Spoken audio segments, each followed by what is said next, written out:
Pai tá on e a TV PT também. Não tá sabendo? É só entrar no YouTube, pesquisar PT e clicar em se inscrever. Pronto! Todo dia tem conteúdo novo antenado com o que acontece no Brasil e no mundo. São programas, entrevistas, debates e muita política. Curta, compartilhe e ative o sininho para receber as novidades.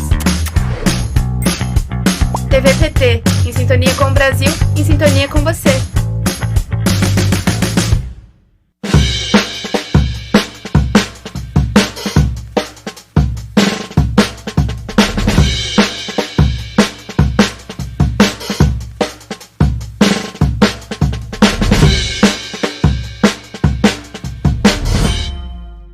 PT é o partido mais influente nas redes sociais. Site e redes do PT registram explosão de acesso.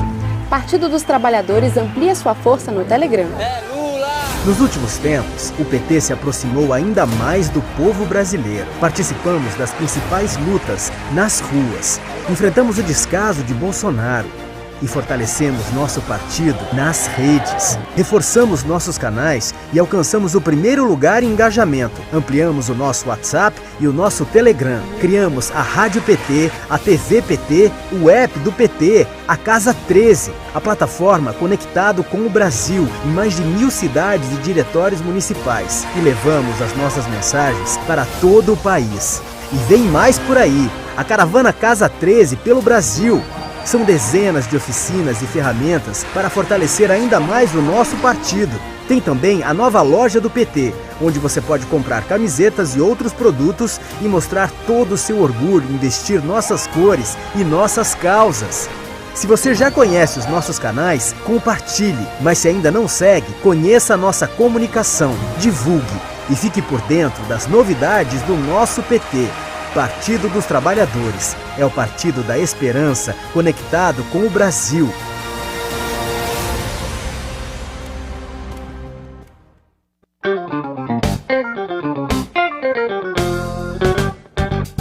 Encontrei o meu encanto.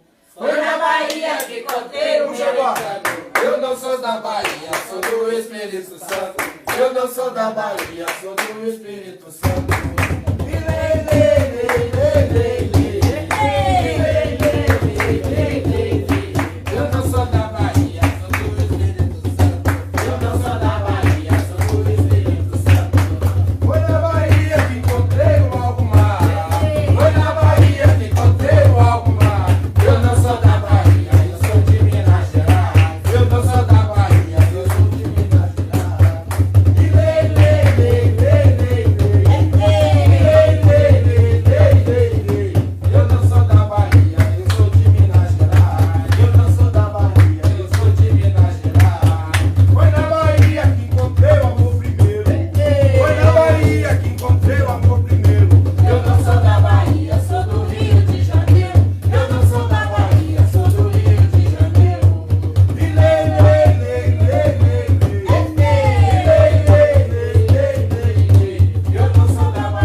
É isso aí. Boa noite a todos, boa noite a todas, boa noite a todos. Esse é o programa Cultura em Foco, que acontece sempre às sextas-feiras, aqui pela TV PT, às 18 horas. É sempre bom a gente começar o programa com manifestações culturais tradicionais e, sobretudo, manifestações culturais como o Jongo do Sudeste, uma manifestação cultural de matriz africana que tanto nos orgulha e que é uma manifestação que organiza a população negra, que coloca ali, a partir da manifestação cultural, a possibilidade da população se encontrar, se reorganizar, cuidar do seu povo. Então, hoje, o nosso programa Cultura em Foco vocês já sabem, quem acompanha a gente por aqui, sabe que esse programa é um programa da TV PT, que o conteúdo do programa é de responsabilidade da Secretaria Nacional de Cultura do Partido dos Trabalhadores. Esse é um programa para falar de ativismo político, de ativismo cultural, de política cultural, para falar de criatividade, da experiência do PT no movimento cultural, na gestão pública de cultura, no parlamento. Então, hoje, no nosso programa Cultura em Foco, além da gente conhecer um pouco mais da cultura do jongo do Sudeste, vamos dialogar sobre política cultural para além das nossas fronteiras. Hoje, Márcio Tavares, o secretário nacional de Cultura do PT, vai entrevistar o gestor cultural Federico Escriba, da Argentina. Então, vamos conversar um pouco sobre as políticas culturais na Argentina, na América Latina. Vamos também, na nossa bancada da cultura, ter aqui um vídeo da vereadora de Juiz de Fora, Minas Gerais, Laís Perruti. No quadro da Correria da Cultura também teremos o depoimento do nosso querido mestre Gil do Jongo. Então, a gente já está aqui com Márcio Tavares, que está trazendo uma das experiências mais interessantes para nós, que é esse diálogo nosso do Brasil sobre políticas públicas de cultura na América Latina. Então, Márcio vai dialogar com o nosso professor Federico Escriba, ele que é gestor cultural, professor, uma figura com larga experiência em gestão cultural e atualmente é responsável pela direção da capacitação para o trabalho do Ministério da Educação da Cidadania de Buenos Aires. Então, seja bem-vindo, Márcio, seja bem-vindo, professor Federico. Oi, Júnior. Boa sexta-feira para você, boa sexta-feira para todos que estão nos assistindo. Bem-vindo, Federico, meu amigo, querido, militante da cultura, militante das mesmas causas que nós do Partido dos Trabalhadores, alguém que tem larga experiência na atuação da gestão cultural, teve no Ministério de Cultura da Argentina, na experiência, no mesmo momento em que a gente tinha uma experiência progressista aqui no Brasil, também se caminhava uma experiência progressista na Argentina, que tiveram iniciativas de cultura muito importantes. E nesse momento a Argentina vive uma situação distinta do nosso país. Enquanto nós retrocedemos em políticas sociais, nós retrocedemos na volta do neoliberalismo e, sobretudo, nós cedemos ao obscurantismo pelo governo Bolsonaro. Por pouco tempo, até o ano que vem, os argentinos derrotaram o neoliberalismo em 2020, elegendo Alberto Fernandes e iniciando uma nova trilha pela América Latina de experiências progressistas. E eu começo comentando sobre isso porque a última vez que eu encontrei o Federico pessoalmente foi justamente no momento em que o Alberto Fernandes venceu as eleições, né? A gente acompanhou esse momento histórico junto. E lá conversamos também muito sobre as políticas culturais. A nossa ideia aqui, Federico, nesse programa é poder estreitar os laços o máximo possível e fomentar, a partir da diversidade cultural da nossa região, experiências que nos ajudem a pensar as políticas culturais no Brasil e, sobretudo, o programa cultural do PT.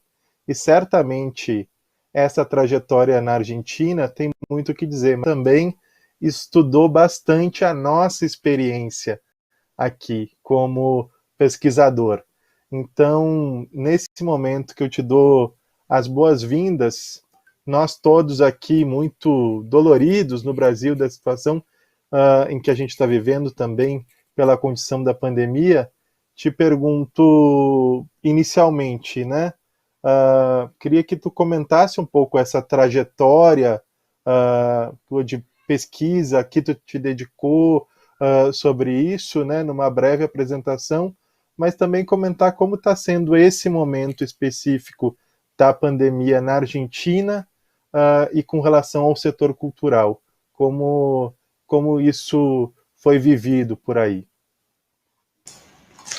Alô, então, meu querido Márcio, o Júnior, é uma grande honra para mim estar a falar com vocês. A gente vai compreender, o pessoal vai compreender que eu estou a falar desde Buenos Aires, então o meu português é um bocadinho fraco. Se eu confundir algum termo ou não ser claro, o amigo Márcio vai ajudar para expressar o que a gente quer expressar. Então, é uma grande honra para mim estar com os irmãos do Partido dos Trabalhadores, com os irmãos brasileiros. Aqui o Márcio estava a dizer que é uma nova trilha que o governo de Alberto Fernandes está a encaminhar.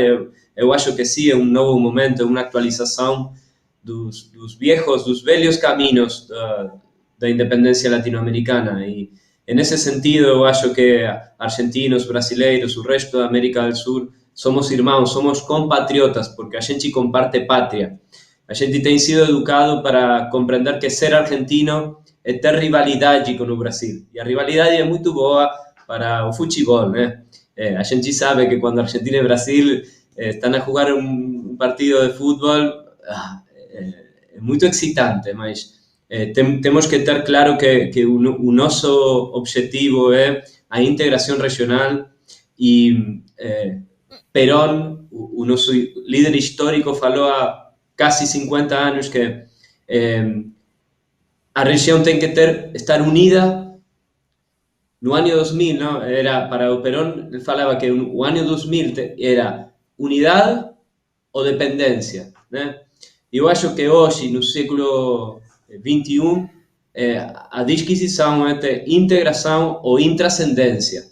E a gente não pode cair na intrascendência neste tabuleiro geopolítico, porque a condição dos recursos naturais que a nossa região tem fazem dela uma presa muito relevante no tabuleiro mundial para o que queda daqui para adelante o futuro. Então, a discussão de culturas, políticas culturais, na minha perspectiva, tem que ver com esse objetivo político de integração, respeitando as heterogeneidades, né? Respeitando as diversidades territoriais, as diversidades raciais, as diversidades culturais. Então, nesse sentido, o processo argentino, como é que o processo argentino é hoje, na minha perspectiva? A gente tomou o governo, não como também falava Perón há muitos anos, não porque o nosso governo é deslumbrante, é o melhor de todos, senão porque o neoliberalismo é muito mau e faz muito desastre social, traz muita miséria no povo. Então, é uma experiência um tanto particular que o Macri não tem conseguido reelegir depois de só 4 anos, não? Em 4 anos, a degradação conseguiu ser o primeiro governo na história quase mundial que entra em default, que não consegue de pagar a deuda, a dívida que o mesmo governo tomou em menos de 4 anos. Então, a situação social, a situação econômica dos sectores populares, das classes médias, dos sectores produtivos na Argentina, tem se visto muito degradada nesses 4 anos e o retorno do peronismo foi muito simples nesse sentido, né? Porque a gente tem uma memória emotiva, como sucede lá no Brasil, com a figura de Lula, que uno vê nos vídeos e realmente é comovedor, ¿no? No sé si las lágrimas, o Márcio, lágrimas se comprende en portugués.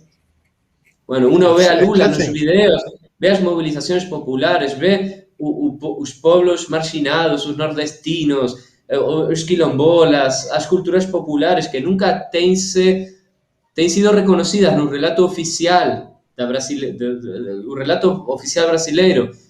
O que Lula representa, esse gesto de inclusão nos relatos do Brasil, a inclusão dos sectores populares dentro do que o Brasil tem para oferecer a la região, ao mundo. E é transformador, né? Então, eu acho que a gente tinha essa memória emotiva do que havia significado o governo de Néstor Kirchner, os 2 governos de Cristina Kirchner, muito mancilhado por a mídia, a televisão. Você tem o Globo, nós temos Clarim, a gente sabe como que opera na construção da hegemonia, né? Então, um pequeno erro de qualquer dos nossos governos é magnificado.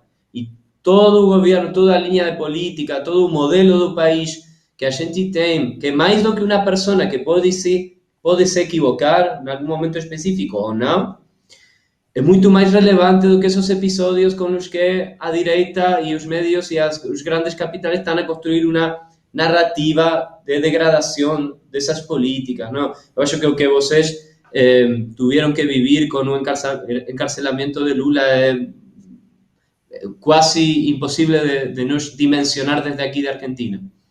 Então, chega o Alberto ao governo em diciembre de 2019, inmediatamente, a 3 meses, a pandemia global do Covid-19 irrumpe na situação social, política, e é um governo muito condicionado pela pandemia.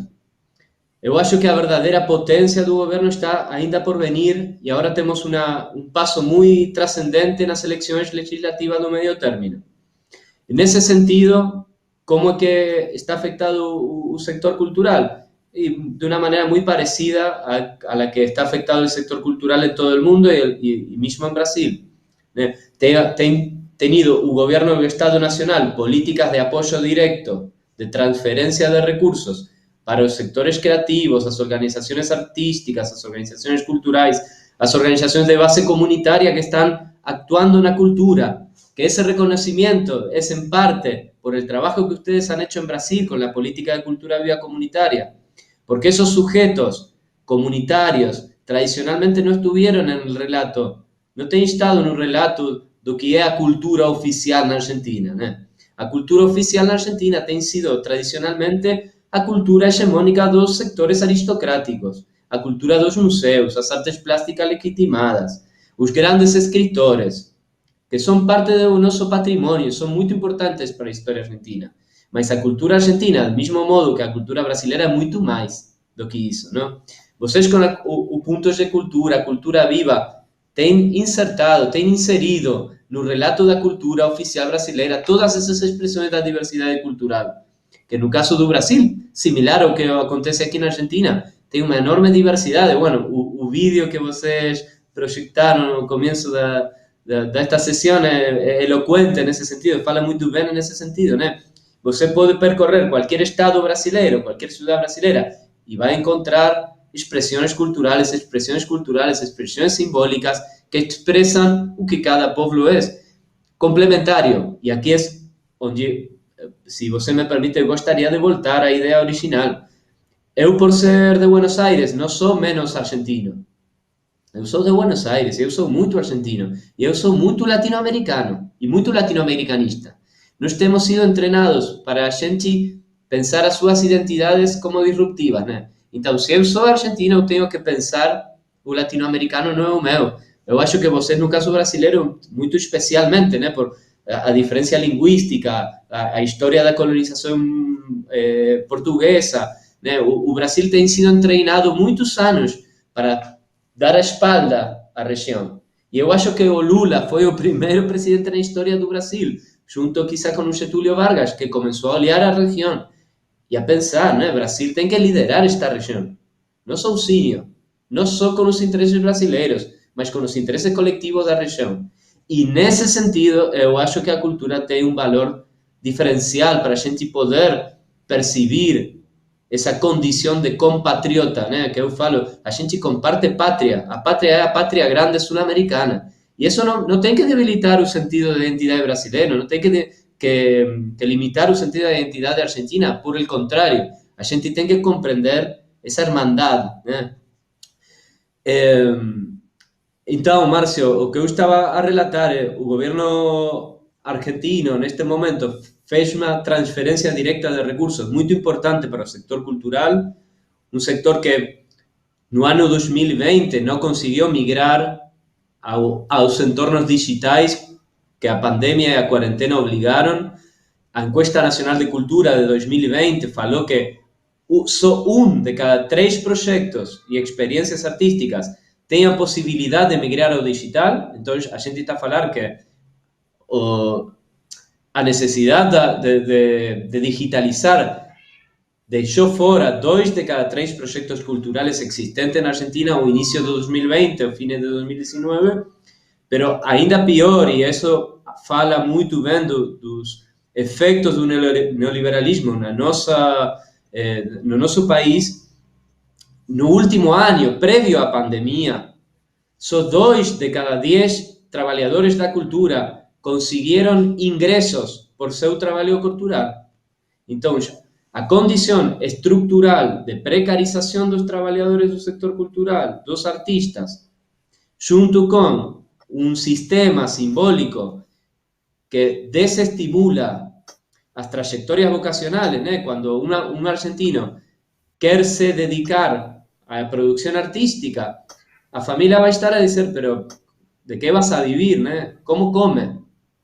Porque trabalhando na arte, trabalhando na música, ¿sí? Entonces, tem uma estrutura de sentido, uma estrutura política para desestimular as trajetórias vocacionais nas artes e na cultura, com um perjuízo patrimonial, né? Porque eu não sei se o nosso próximo Carlos Gardel, Atahualpa Yupanqui, Ernesto Sábato, Jorge Luis Borges, eu não sei se o Borges da nossa geração abandonou as letras porque acha que não é sustentável económicamente. Si se dedica a las artes, si se dedica a la producción artística, difícilmente consiga vivir dos seus ingresos nas artes. E ainda se consigue vivir dos seus ingresos nas artes, ao final do seu caminho profissional não tem a seguridade social garantida. Eu acho que esta é uma situação, e desculpa a extensão da exposição, estou a cerrar esta ideia, é uma condição que não é privativa da Argentina. Você olha a situação dos trabalhadores da cultura, dos artistas peruanos, bolivianos, uruguaios, chilenos, no Equador, na Colômbia, e é quase a mesma coisa. Então, eu acho que lá temos um desafio que a gente não consegue de abordar e de resolver en la propia, né? Es un desafío que no se consigue resolver desde Argentina, que no se consigue resolver desde Bolivia. A gente tem que pensar en conjunto, políticas regionais que consigan poner esta discusión no centro da escena, que tenga que desarrollar a apropiación social de estas discusiones, que el pueblo brasileño, el pueblo argentino considere la situación de los artistas y del sector cultural como una problemática que los afecta, como con otras agendas da seguridad, da educación, da economía, que son agendas de todo el mundo, ¿no? No son dos trabajadores da salud, dos trabajadores da seguridad. Mas a cultura no consigue. ¿Por qué? Porque tiene ese vicio de que la cultura es una cosa dos pocos, ¿no? Da aristocracia. Entonces, yo acho que en esa apropiación social está la trascendencia política del debate para poder hallar en conjunto algunas herramientas en ese sentido. Excelente, Federico. E a tua exposição inicial aqui, ela é muito oportuna, porque eu tenho certeza que todos os que estão nos assistindo nesse momento no Brasil, ou que vão nos assistir, vão se identificar com o mesmo cenário de instabilidade, precariedade, dificuldade para o desenvolvimento do potencial das pessoas que atuam no setor cultural. A gente, na década de 80, o artista visual brasileiro Hélio Oiticica falou que da diversidade vivemos. Eu tive a experiência de organizar uma exposição justamente com esse mote, que eu acho que é algo que unifica a experiência latino-americana ou da América do Sul em atuação de cultura. Toda a experiência de atuação cultural na nossa região é uma experiência de superação ou de sucumbir à adversidade, né? Como tu falou, né, quanto se o novo Gardel, o novo Sábato, o novo Borges pode ter deixado de existir porque não teve o seu potencial estimulado, a gente pode falar o mesmo nos últimos anos do que tem acontecido aqui, o novo Caetano, o novo Milton, os novos mestres da cultura podem não estar tendo a oportunidade do seu talento ser exercido plenamente em função da ausência de políticas públicas, do desmonte, e no nosso caso, ainda mais grave. E eu queria fazer uma pergunta que para nós nos interessa muito nesse momento, que é o seguinte: vocês tiveram uma experiência muito dura com o macrismo a partir do horizonte neoliberal. Aqui nós temos uma experiência dura com o bolsonarismo a partir do horizonte neoliberal. Há uma capa com relação ao neoliberalismo junto do Bolsonaro, que é a guerra cultural. Os artistas e o setor de cultura são considerados inimigos, então a gente atua sempre como confrontadores dos valores que o governo quer anunciar, ou confrontadores da destruição que o governo quer implementar. O macrismo tinha algo disso, incorporou setores dessa extrema-direita, deu espaço para isso, ou era diferente? Que pergunta, meu amigo. Eu acho que o macrismo tem coincidência com o bolsonarismo, mas também tem diferença, né? Naturalmente. Quizás uma dessas diferenças tem a ver com como tem sido a ditadura nos 60 e nos 70. A nossa ditadura foi muito sangrienta, né? Foi muito cruel. E com o retorno da democracia marcou um paradigma de direitos humanos na Argentina en el que o macrismo achou os limites. Eu gostaria se o diretor consiga depor a minha imagem com a de Márcio, né? Obrigado, muito obrigado. Para mim é mais cômodo, porque como eu não estou muito seguro com o meu português, é mais simples se eu estou a ver a tua cara, Márcio, querido. Obrigado. A nossa ditadura foi muito cruel, muito sangrienta, né? E a sociedade argentina tem um limite com os direitos humanos. Tem negacionistas, tem essa extrema-direita, mas é muito minúscula. E quando o macrismo pretendeu avançar em contra, favorecendo os velhos ditadores, os velhos apropriadores de bebês e nos juízos de lesa humanidade, a gente saiu massivamente nas ruas, impediu o avanço do macrismo na agenda dos direitos humanos, né? Onde o macrismo tem constituído uma narrativa hegemônica de os direitos humanos são um negócio, né? As famílias dos militantes assassinados nos 70 só estão na agenda dos direitos humanos para ganhar dinheiro do Estado, isso que o macrismo falava. Mas aí achou um limite. Em outra perspectiva, a nossa direita não tem nacionalismo nenhum. Eu acho que a vossa direita, com todas as condições macabras que tem uma situação do brasiliocentrismo muito particular que a direita argentina não tem. Se você deixa o Macri livre, a Argentina é o estado número, eu não sei, 51, 52, 53 dos Estados Unidos. E fecha o país e entrega o país aos republicanos estadunidenses e listo. A nossa direita se aproveitou historicamente de ser beneficiada economicamente por entrega dos interesses nacionais. Então, quando eu vejo na assunção do Bolsonaro as milícias de direita desfilar por las ruas, algunos vídeos que a gente recebeu aqui, ¿está bien, Márcio? Com algunos sectores civiles que apoyaban o Bolsonaro marchando, eso es impensable aquí en Argentina. Ningún gobierno puede sostener ese relato. ¿Por qué? Como un anverso de aquella crueldad y de aquella violencia de nuestra dictadura en los 70. Entonces, lá tem uma diferença. Se calhar, na caracterização do sector artístico, do sector cultural, tem mais coincidências, né? Por quê?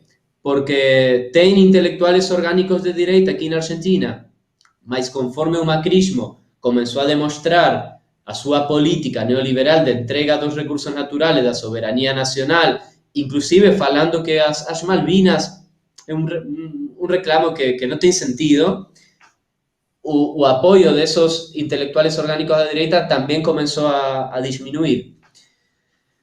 Qual é o efeito dessa política de Macri em relação à cultura? Bueno, o desmantelamento do ministério. A gente também, na onda regional, com o vosso ministério lá no Brasil, também a gente tem adquirido um ministério aqui na Argentina, com certas limitações na mirada, não? Porque isto é algo que também eu gostava de conversar com você, se dá lugar.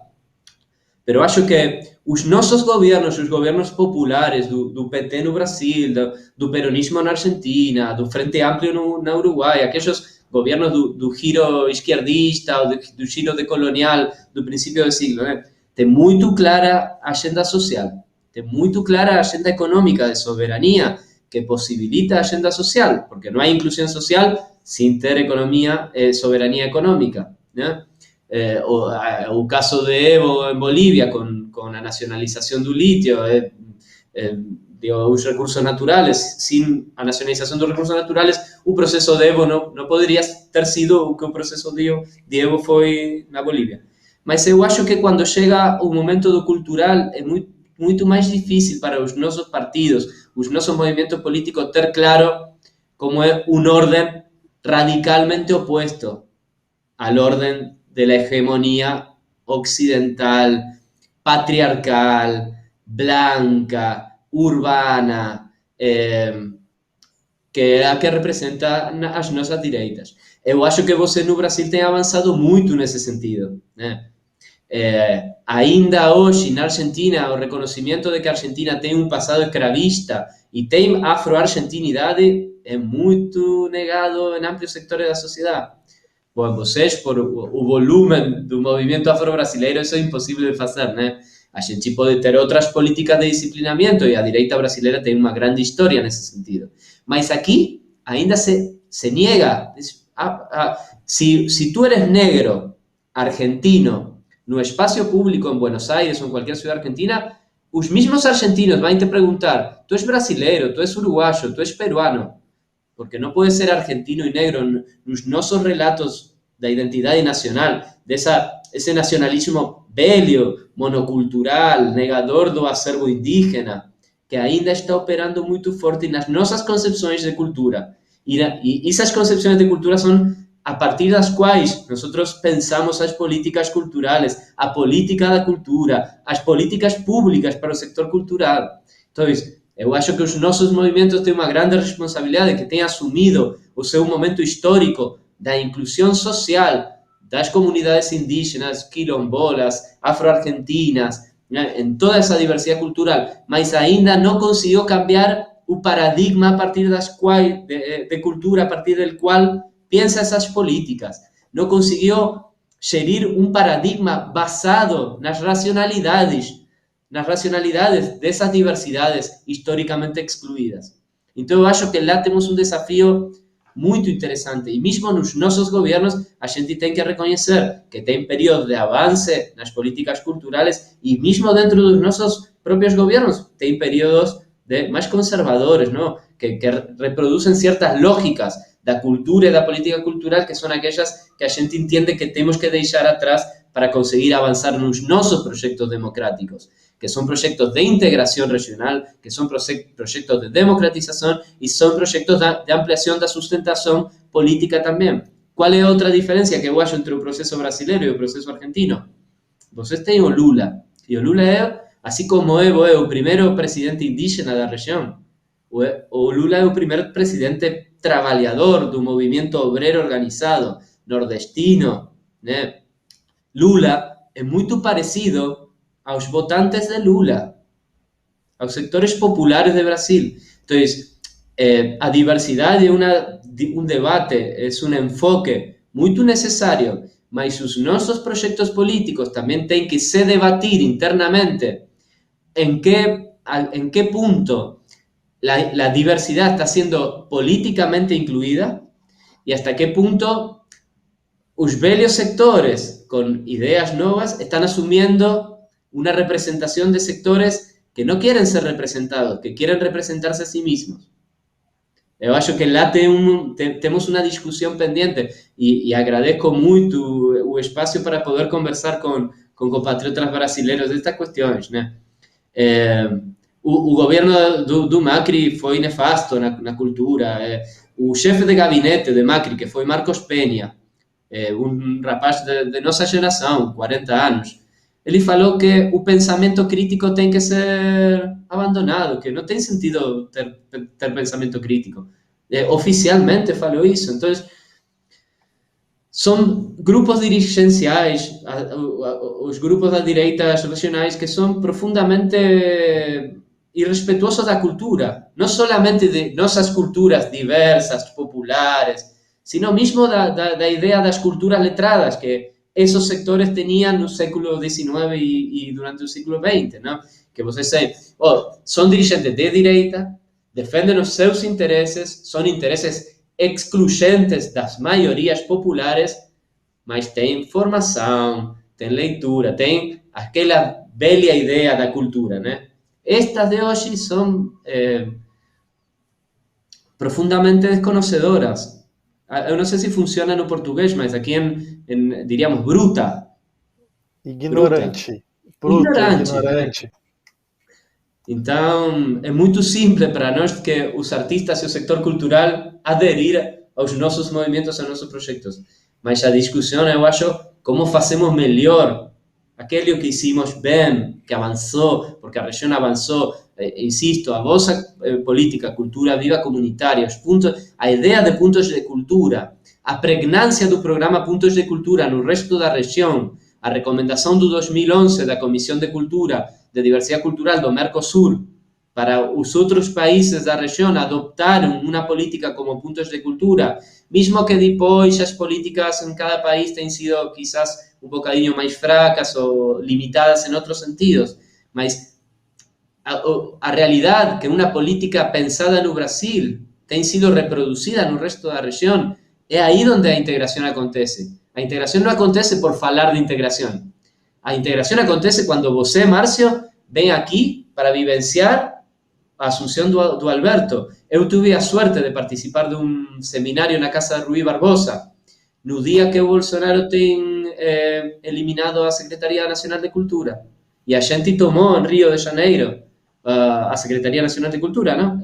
Qual é o ano? 2016? 2017. Foi o Temer ainda. O Temer, depois desculpa. do golpe.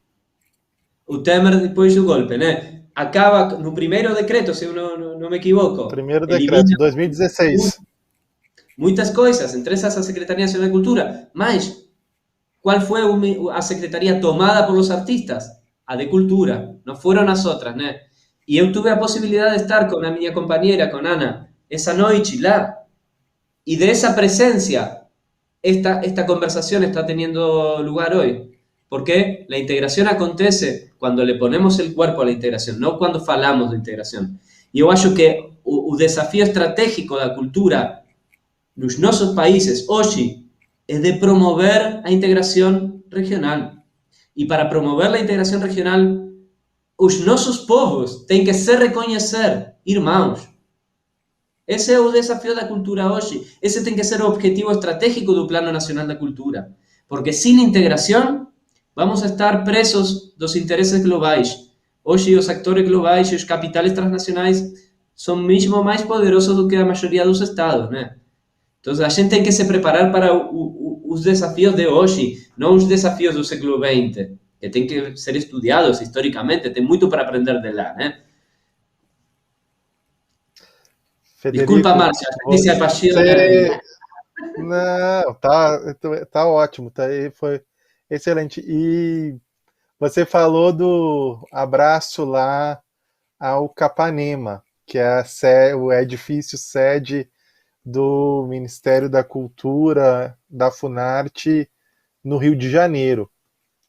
E hoje teve um outro abraço ao Palácio Capanema, porque o governo Bolsonaro, depois de ter acabado com o Ministério da Cultura, decidiu que quer vender aquele edifício num feirão de imóveis públicos.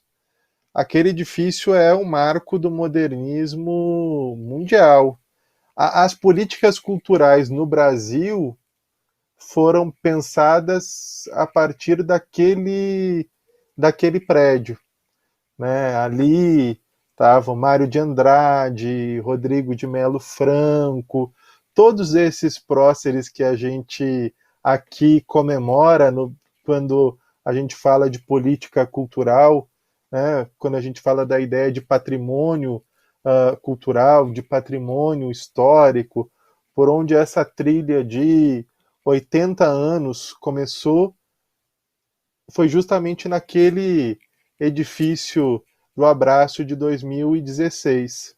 E isso significa um desfazer também dessa memória cultural por parte do governo, né? Isso tem tido uma reação grande no setor cultural, uma reação grande contra o Ministério, contra a censura, contra esse tipo de manifestação que vem acontecendo. Agora,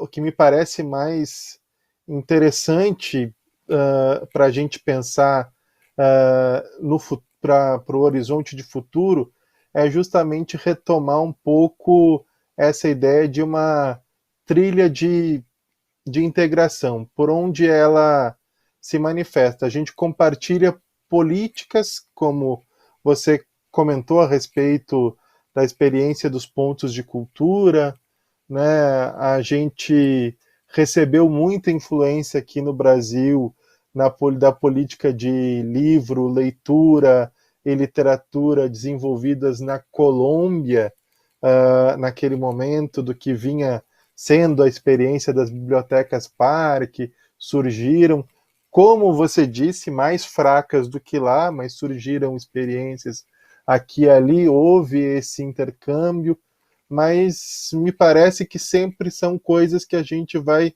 tentando pescar aqui, pescar acolá, alguma coisa, mas a gente não pensa a respeito de algo que o Gilberto Gil falava quando ele era ministro. Ele dizia que a gente tem que pensar a região a partir das bacias culturais, das cuencas culturales que formam a América Latina, que o Brasil se integra com várias dessas bacias, né? O meu estado, o Rio Grande do Sul, compartilha muito de identidade com a Argentina, com o Uruguai.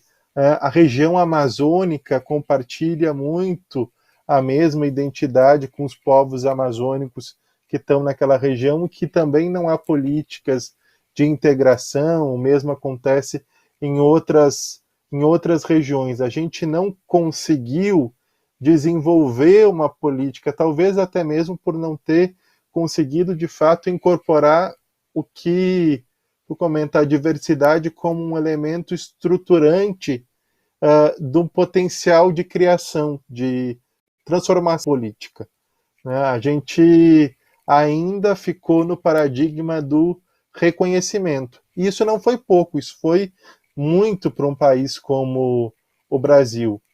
Foi muito e foi tanto que hoje a gente vê o quanto é nefasta as tentativas de destruição de tudo que foi construído, né? Boa parte das políticas que são mais ameaçadas são aquelas que dão relevo à diversidade do povo brasileiro e sufocam um pouco essa narrativa da branquitude, das elites culturais, nacionais, históricas do país.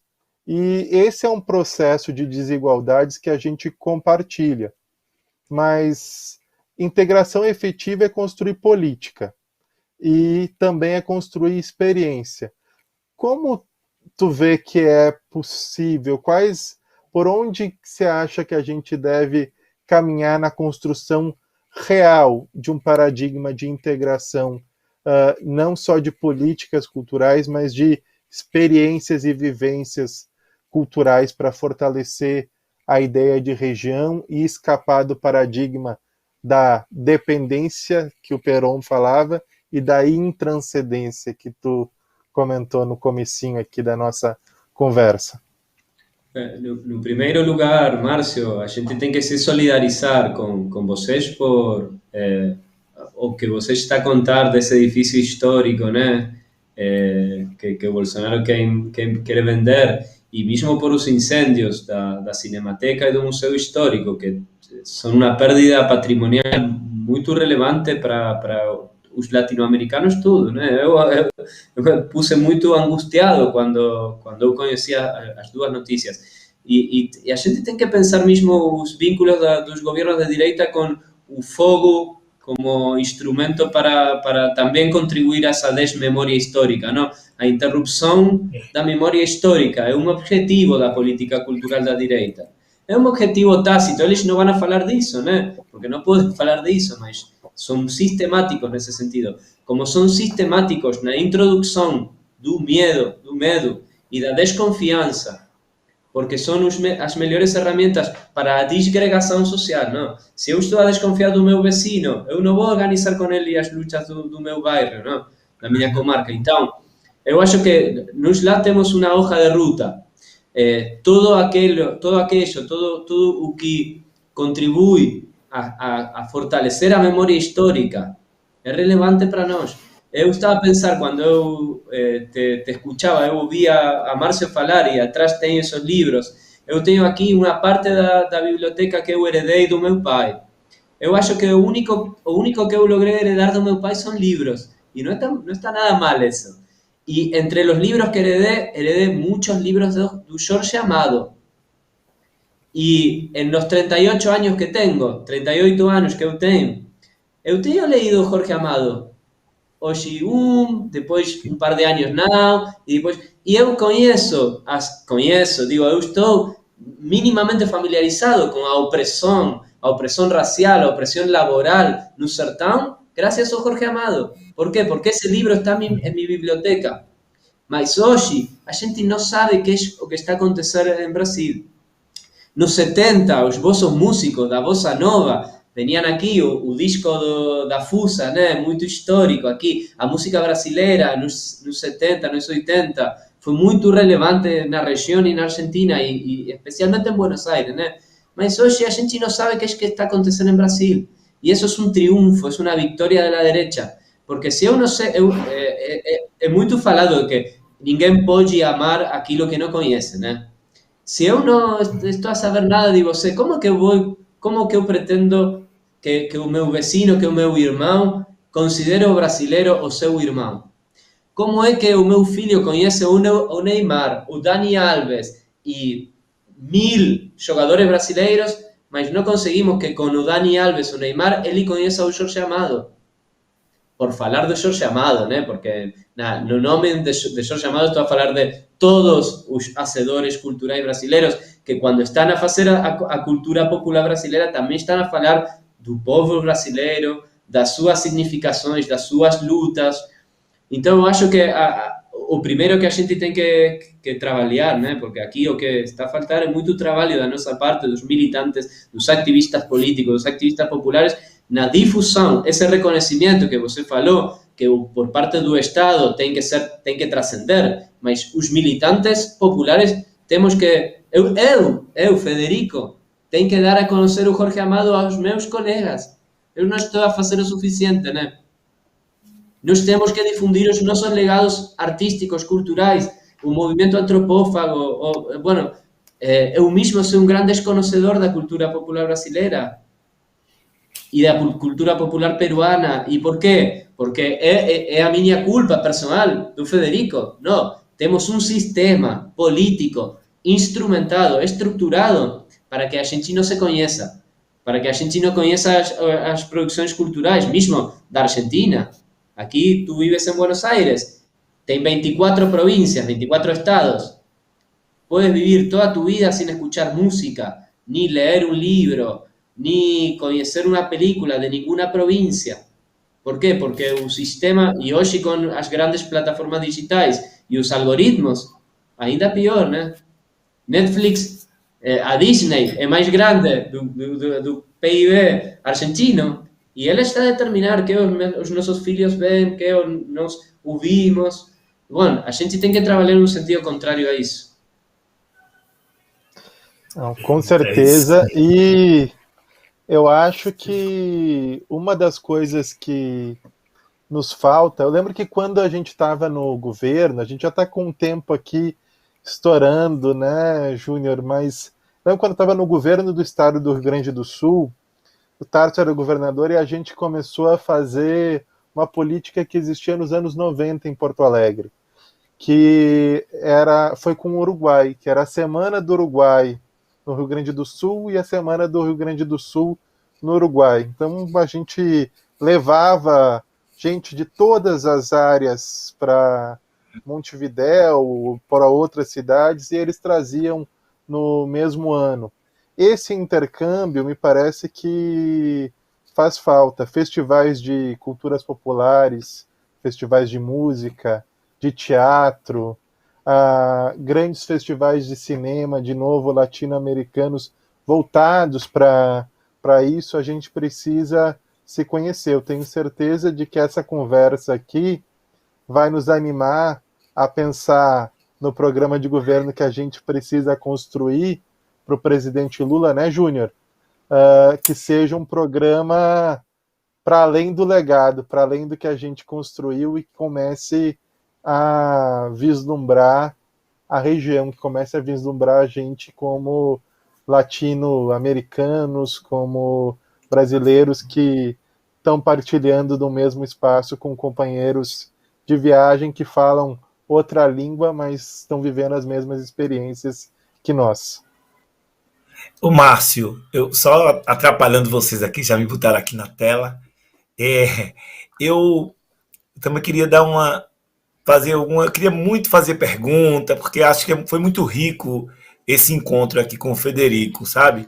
Mas várias questões, Federico, que você levantou, que para nós é importante, por exemplo, essa desafio que a gente tem de construir políticas públicas para a cultura, respeitando as tradições, né? Respeitando a diversidade, é muito sério, né? E sobretudo porque nós aqui, como vocês, a gente vai pular uma fogueira, vamos dizer assim, vamos virar uma chave, como diz o povo aqui, virar uma chave. Um novo momento nós vamos viver na medida em que a gente conquista o poder no Brasil, novamente. Então, questões como toda essa diversidade, por exemplo, de matriz africana que não é reconhecido, né, que a gente sabe que tem muito forte na Argentina, no conjunto da América Latina, como é que essas tradições elas estão assim, nas fronteiras, são fundamentais, os quilombos, que se chamaria de palenques em outro lugar, mas hoje a gente viu o jongo lá no começo, né? No começo do nosso debate, a gente viu uma expressão cultural super importante dessa matriz que vem também do quilombo e vem também das fronteiras.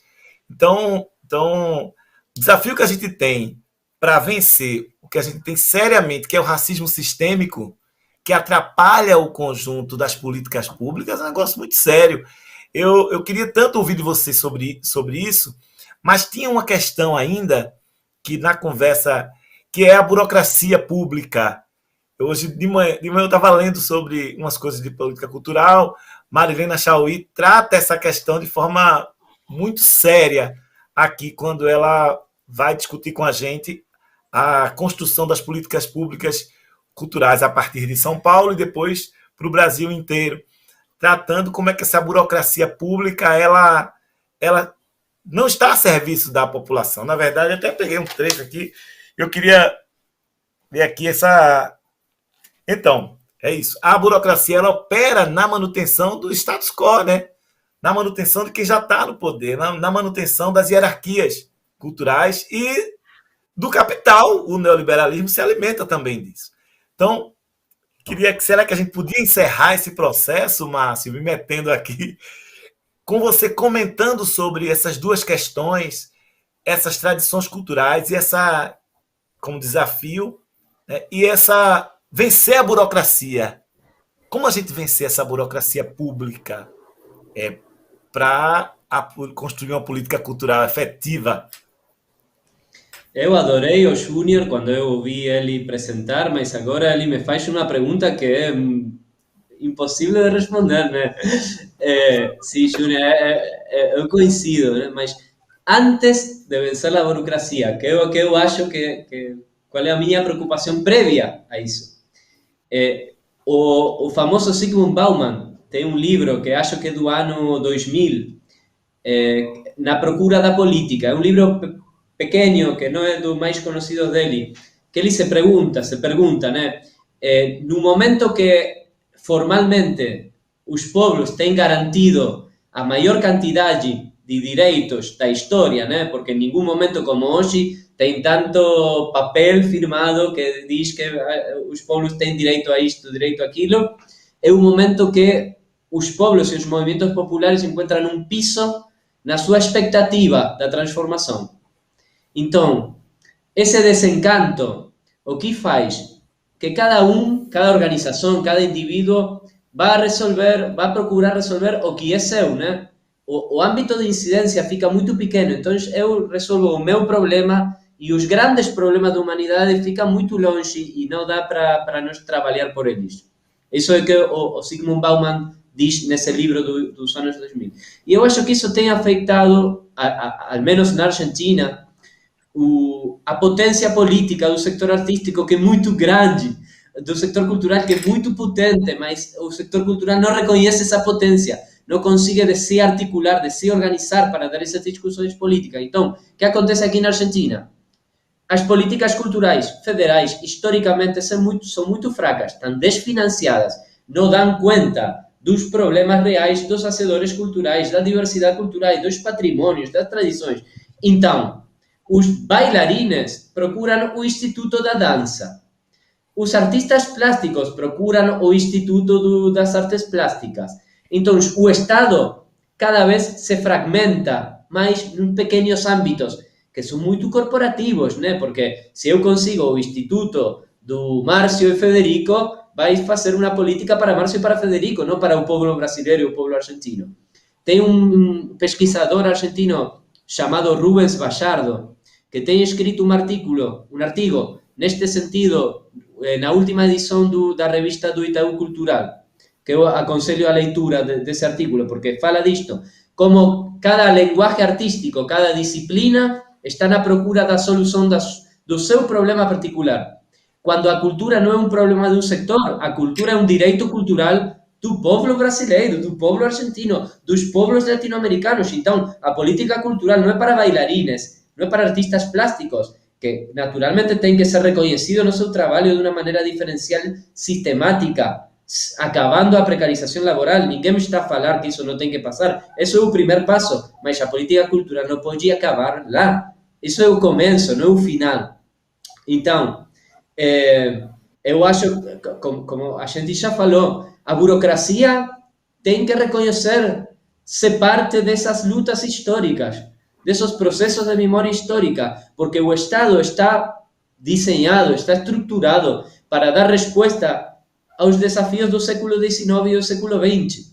E na concepção da cultura dessas élites dirigentes do século XIX e do século XX, majoritariamente, é da cultura letrada, daquela cultura que faz os nossos países parte do Ocidente, uma parte marginal, né, do Ocidente Norte-Atlântico, quando a nossa realidade é outra completamente distinta. É o Xangô que vocês mostraram. São as 16 línguas indígenas que contemporaneamente são faladas na Argentina e que mesmo os nossos governos do peronismo em nenhum momento da história, nem com Perón, nem com Cristina, nem com Néstor Kirchner, foram reconhecidas. Não temos uma política sistemática para garantir que esses idiomas sigam existindo.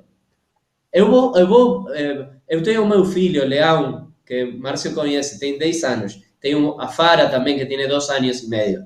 Eu vou olhar aos olhos dos seus filhos, dos meus netos, tá bem? Netos? Sim. Sim? Sim, netos.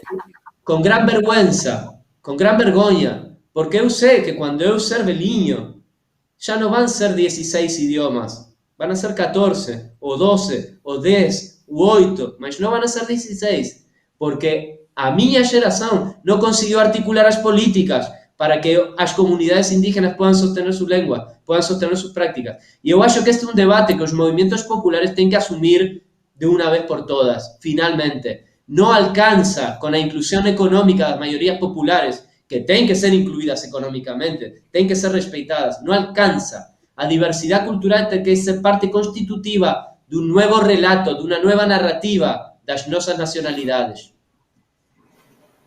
Olha, eu entrei aqui até para ver se a gente conseguia encerrar, mas acabei alongando o nosso programa que você me provoquei, me provoquei, mas maravilhoso.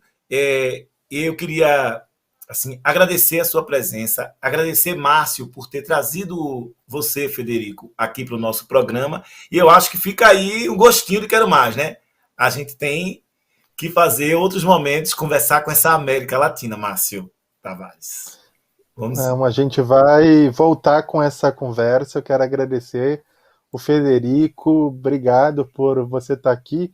E a gente vai não só continuar essa conversa aqui no Cultura em Foco, na TV PT, Júnior, a gente vai aprofundar muito nesse próximo ano as nossas relações para construir um projeto para o Brasil e para a América Latina junto. Vamos precisar muito dos nossos irmãos. Obrigado, Federico. Obrigado, no voy a alargar más, só uma coisa. Obrigado, Júnior. Obrigado, Márcio. Lula presidente. Vamos, Lula. Lula presidente. Obrigado. E a gente segue por aqui no nosso Bancada da Cultura. Agora a gente vai ter a possibilidade, porque todo mundo sabe,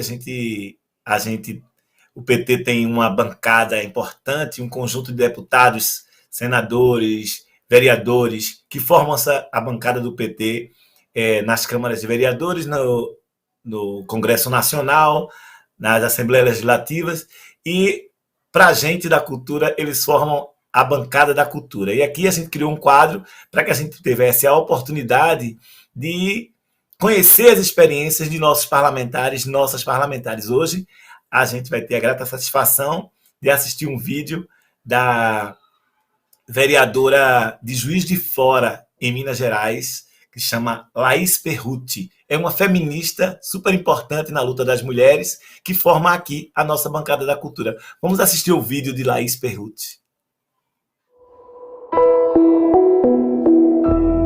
Olá, companheiras, companheiros. Eu sou a Laís Perruti, vereadora aqui de Juiz de Fora, Minas Gerais, e venho falar um pouquinho sobre as nossas ações aqui sobre a cultura. Eu sou a vereadora de primeiro mandato aqui na Câmara e a gente, desde o início, a gente tem valorizado muito e tentado incentivar muito essas questões. Na nossa assessoria tem um assessor exclusivamente para tratar da pauta da cultura, porque essa foi uma questão bastante relevante na nossa campanha, em toda a nossa intervenção, então a gente tem cuidado muito dessa pauta. E eu sei que essa é uma pauta muito cara também para a Prefeitura Municipal de Juiz de Fora, que hoje é comandada pela prefeita Margarida Salomão, nossa companheira do PT, e ela tem dado muita assistência a isso. O programa Murilo Mendes, que é a nossa lei de incentivo municipal, agora está sendo revisitado para poder incluir mais pessoas, né, que normalmente não têm acesso a esses editais. Então a Lei Murilo Mendes está sendo revisitada, uma conquista muito grande para a nossa periferia, para os nossos meninos e meninas que muitas vezes não fazem esses editais. Uma outra coisa, a gente tem incluído aqui na programação da TV Câmara coisas culturais da cidade, por exemplo, agora o coral da UFJF, da nossa universidade, está transmitindo seus vídeos, né, suas músicas no nosso canal, que é um canal aberto. Então, muitas coisas têm sido feitas. Eu estou aqui na comissão também de cultura da Câmara Municipal, então a gente tem feito reuniões mensais dessa comissão junto com os movimentos culturais da cidade, porque a gente entende que a cultura é muito ampla e a gente precisa conversar com os atores e atrizes culturais da cidade, né? Tudo a gente tem feito de forma bastante participativa e a cultura, mais do que todas as outras, precisa muito dessa participação, de entender os anseios de todo mundo que está participando de alguma forma da cena cultural aqui da cidade, que é uma cena bastante diversificada, bastante rica, e então a gente espera que nesses próximos anos aí desse nosso governo petista, a cidade conheça o nosso modo petista de governar, que é a cultura estando no centro de tudo. Um grande abraço a todas e todos. E a gente agradece a vereadora, a Laís, de Juiz de Fora. A gente agradece também a sua assessoria, que de pronto mandou o vídeo quando a gente falou da importância de divulgar a experiência da nossa vereadora, da nossa bancada da cultura aqui no Cultura em Foco. Também, como a gente viu no começo, hoje é um dia para a gente especial para conversar sobre políticas culturais.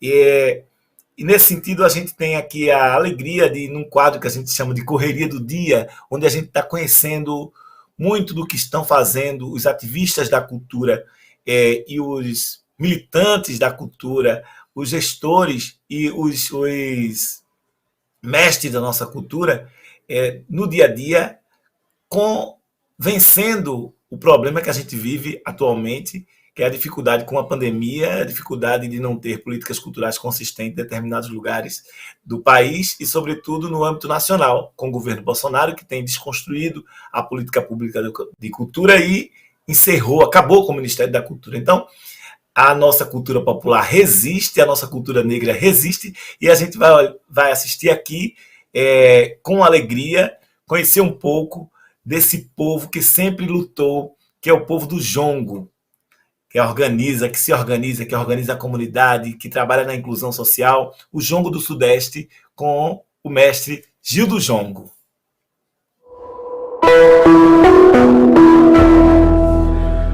Olá, como vai, povo bom do Recife? Aí, saudade desse lugar aí. Vocês estão bem? Tudo tranquilo? Eu aqui sou Gil do Jongo, sou da comunidade jongueira aqui do estado de São Paulo, né? E a gente tem muita coisa. Primeiro eu quero agradecer vocês pelo convite, eu estou muito feliz com isso. Aqui a gente desenvolve o trabalho com o jongo, né? O jongo é uma dança rural de origem africana que nasce aqui no Vale do Paraíba, e a gente, desde que se criou a questão do plano de salvaguarda juntamente com o IFAM, depois do registro do jongo como patrimônio cultural do Brasil, a gente tem trabalhado e articulado na questão de fazer essa rede, né? Quando a gente participava lá no Rio de Janeiro, que quando começou essa construção toda lá no Rio de Janeiro, com as comunidades do Rio, tinha uma necessidade muito forte de fazer que essa questão nacional fosse também regional, né? Que as comunidades se fortalecessem no estado de São Paulo. E foi isso que aconteceu. A gente, depois que saiu de lá, dessas reuniões de plano de salvaguarda, a gente unificou aqui no nosso estado as comunidades. Nós éramos 4 e a gente conseguiu identificar outras 8. Então hoje somos 12 comunidades dialogando em rede, né? Esse fortalecimento da rede paulista. E agora nós estamos vivendo um momento muito importante, que é a revalidação do plano de salvaguarda do jongo. Estamos trabalhando com os técnicos do IFAM, né? E esses técnicos estão revisitando as comunidades e a gente vendo lá o que foi que deu certo, o que não deu certo, e aí nós estamos nessa luta por aqui, né? Aí vocês têm a questão do frevo. Tá andando? Estão empolgados? Eu espero que estejam todos muito bem. E aqui a gente caminha nesse plano. Desde a titulação até agora, estamos revendo o que foi bom, o que foi positivo, o que precisa ser melhorado. E aí a gente está nesse embate, nesse pega. As 12 comunidades são comunidades ativas, são comunidades que fazem o jogo ficar mais forte a cada dia. E essa que é a nossa intenção. É sempre um prazer conversar com vocês. Tá bom? Um beijo. Minha raiz é negra, venho de Angola distante. Minha raiz é negra, venho de Angola distante. As margens do Paraíba até Pinheiral, meu cachimbo responde. As margens do Paraíba até Pinheiral, meu cachimbo responde. Meu avô me ensinou a tocar tambor, meu avô me ensinou a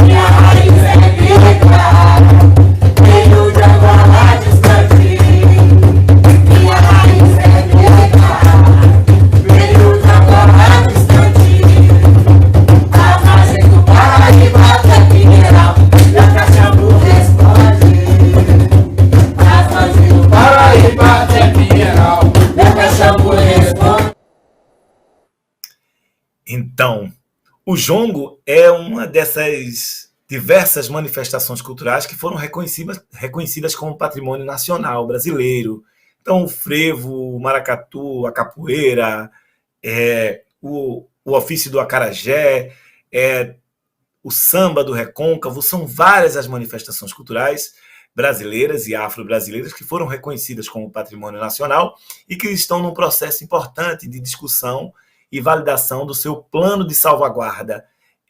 Cada manifestação dessa tem um plano e um conjunto de organizações públicas e privadas tem o compromisso de manter, preservar, ajudar a dar continuidade a essas manifestações.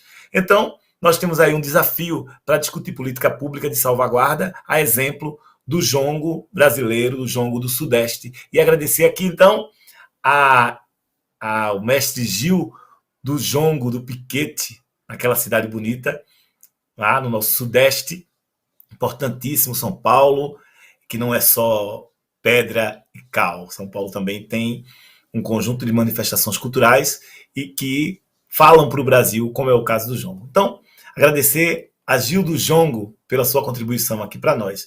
Antes de encerrar o nosso programa, gostaria ainda aqui de lembrar que nós estamos num momento importante de organização das secretarias e setoriais do Partido dos Trabalhadores.